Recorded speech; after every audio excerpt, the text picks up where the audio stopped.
Chloé est convoquée au commissariat suite à l'incident avec Jules.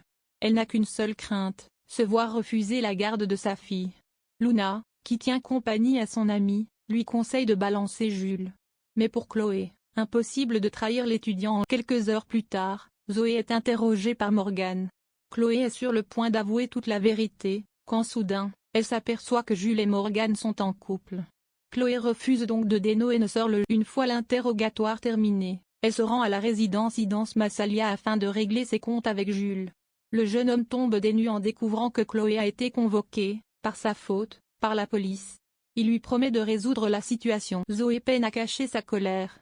Et pour cause, la jeune fille est bouleversée par l'arrestation de sa mère, d'autant plus qu'elle est sûre de son innocence. Furieuse, l'adolescente s'acharne contre les Mistraliens, et plus particulièrement contre Morgane. Plus tard dans la journée, Eric retrouve Zoé chez elle. La jeune fille est en larmes. Il essaie de la raisonner en lui rappelant que la colère n'arrangera pas la situation. L'adolescente prend peu à peu conscience qu'elle est allée trop loin en insultant Morgane. Au commissariat du Mistral, Ariane est placée en garde à vue après que ses empreintes aient été retrouvées sur l'arme du crime. La policière tente de se défendre comme elle le peut, mais l'étau se resserre dangereusement sur elle. Elle confie à ses collègues, Idriss et Boé, Stéphane et non, qu'elle a été droguée. J'ai paniqué. Tout m'a pour sa défense, Ariane les prévient qu'elle a mené son enquête en solitaire, et que les preuves se trouvent dans son carnet. Idriss, Jean-Paul et Patrick vont-ils enfin croire en son innocence?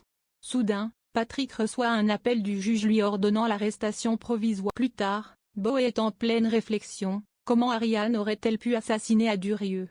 Il examine son carnet d'enquête, et découvre un détail crucial. Le barman a vu Ariane monter dans une berlingue noire avec un homme. Jean-Paul et Idriss s'empressent de se rendre au bar dans lequel Ariane a passé toute la soirée.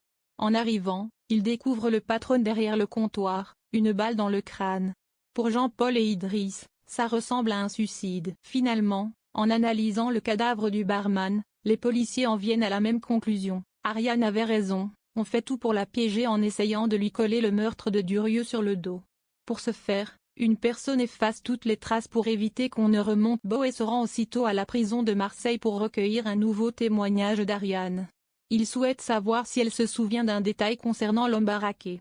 Malheureusement, la mère de Zoé n'a aucun souvenir de ce. Néanmoins, Ariane demande un service risqué à Boé, qu'il ajoute un faux témoignage avec Louis Roby.